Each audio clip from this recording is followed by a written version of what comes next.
ours, Laertes, time be thine, and thy best graces use them at thy will. Now, cousin Hamlet, and my son. A little more than kin, blessed and kind. How is the cloud still hang on you? Not so, my lord. I am too much of the sun.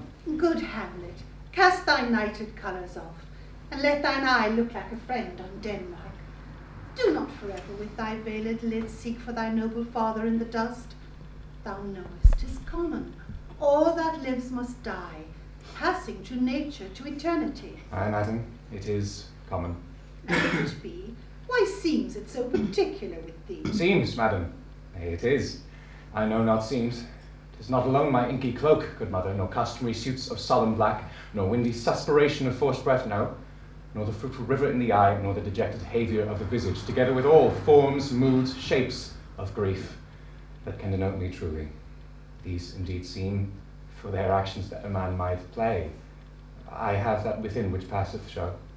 These but the trappings and suits of woe.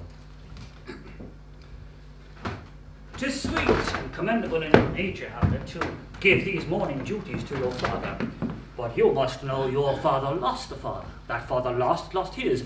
The survivor bound in filial obligation for some term to do obsequious sorrow. But to persevere in obstinate condolement is a course of impious stubbornness. 'Tis unmanly grief.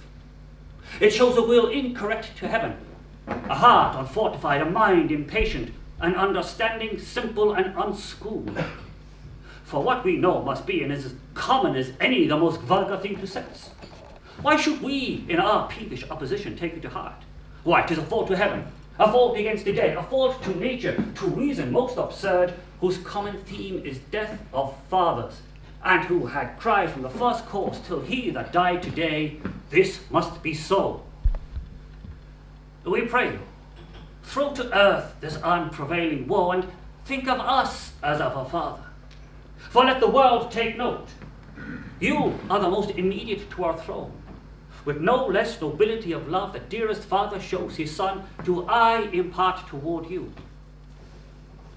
As for your intent in going back to school at Wittenberg, it is most retrograde to our desire, and we beseech you, bend you to remain here in the cheer and comfort of our eye, our chiefest courtier, cousin, and our son. Let not thy mother lose her prayers, Hamlet. I pray thee, stay with us. Go not to Wittenberg. I shall, in all my best, obey you, madam. Why, 'tis a loving and fair reply. Be as ourself in Denmark. Madam, come. This gentle and unforced accord of Hamlet sits smiling in my heart. In grace whereof no jocund health that Denmark drinks today, but the great cannon to the cloud shall tell, and the kings rouse the heavens again, all breweth re-speaking earthly thunder. Come, away!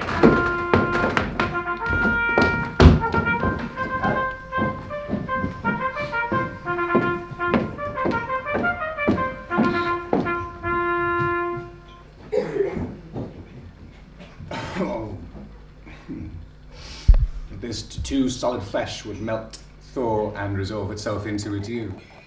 Or that the everlasting had not fixed his cannon against self-slaughter. God. How weary, stale, flat, and unprofitable seem to me all the uses of this world. Fant. Fire. 'Tis an unweeded garden that grows to seed. Things rank and gross in nature possesseth merely. That it should come to this. For 2 months dead. Nay, not so much. Not 2. So excellent a king, there was to this, Hyperion to his satyr, so loving to my mother that he might not beteem the winds of heaven visit her face too roughly. Heaven and earth must I remember. She would hang on him, as if increase of appetite had grown by what it fed on, and yet within a month. And I'll think on't. Frailty, thy name is woman. A little month, or ere those shoes were old, with which he followed my poor father's body, like Niobe, all tears, why she, even she. God. A beast that once discourse of reason would have mourned longer. Married with my uncle, my father's brother, but no more like my father than I to Hercules. Within a month, ere the salt of most unrighteous tears had left the flashing in her gold eyes, she married. Most wicked speed, to post with such dexterity to incestuous suits. It is not, nor it cannot come to good. Break my heart, for I must hold my tongue. Hail to your lordship. Glad to see you all. Horatio! I do forget myself! Say, my lord, you will poor servant ever. Sir, my good friend, I'll change that name with you. What make you from Wittenberg, Horatio? Marcellus? My good lord. Very glad to see you. Good evening, sir. But what in faith make you from Wittenberg? A truant disposition, good my lord. I would not hear your enemies say so, nor shall you do mine that violence, to make a truster of your own report against yourself. I know you are no truant. But what is your affair in Elsinore? Will teach you to drink deep ere you depart. My lord, I came to see your father's funeral. I prithee do not mock me, fellow student. I think it was to see my mother's wedding. Indeed, my lord. It followed hard upon. Thrift, Horatio. The funeral baked meats did coldly furnish forth the marriage tables. Would I had met my dearest foe in heaven, or I'd ever seen that day, Horatio. My father. Methinks I see my father. Where, my lord? In my mind's eye, Horatio. I saw him once. He was a goodly king. He was a man, taken for all in all.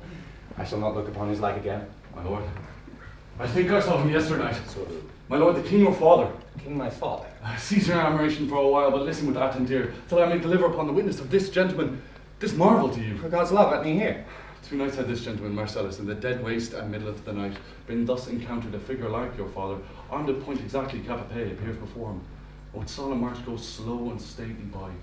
Thrice he walked by his fear pressed in surprised eyes within the truncheon's length, whilst he distilled almost a jelly with the act of fear, stood dumb and speak not to him. This in dreadful secrecy to me impart he did, and I with him the third night kept the watch, wherein both in time and form of the thing each word made true and good. The apparition comes. I knew your father. These hands are not more like. Where was this? My lord, upon the platform where we watch. Did you not speak to it? My lord, I did, but answer made it none. Yet once me thought it lifted up its head and did address itself to motion like it would to speak, but even then the morning cock crew loud at the sound, she shrank away and hastened, vanished from our sight. It's very strange. As I do live, my honoured lord, 'tis true. Indeed. And we did think it right down our duty to let you know of it. Indeed, sirs, but this troubles me. What looked he frowning me? Countenance more of sorrow than of anger. Pale or red? Nay, very pale. He fixed his eyes upon you. Most constantly. Oh, would I have been there? It would have much amazed you. Very like, very like. Stayed it long? As one in moderate haste might tell 100. Longer. Not when I saw it. His beard was grizzled now. It was, as I had seen in his life, a sable silver. I will watch tonight. Perchance 'twill walk again. I warrant it will. If it assume my noble father's person, I'll speak to it. Or hell itself should gape and bid me hold my peace. I pray you all, if you have hitherto conceal this sight, let it be tenable in your silence still, and whatsoever else shall hap tonight, give it an understanding, but no tongue. I will requite your loves. So, fare you well. Upon the platform twixt 11 and 12, I'll visit you. I do you to your honour. Your loves is mine to you. Farewell.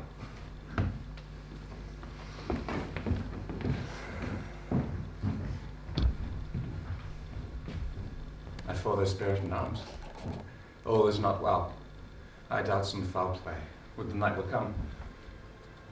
Till then sit still, my soul.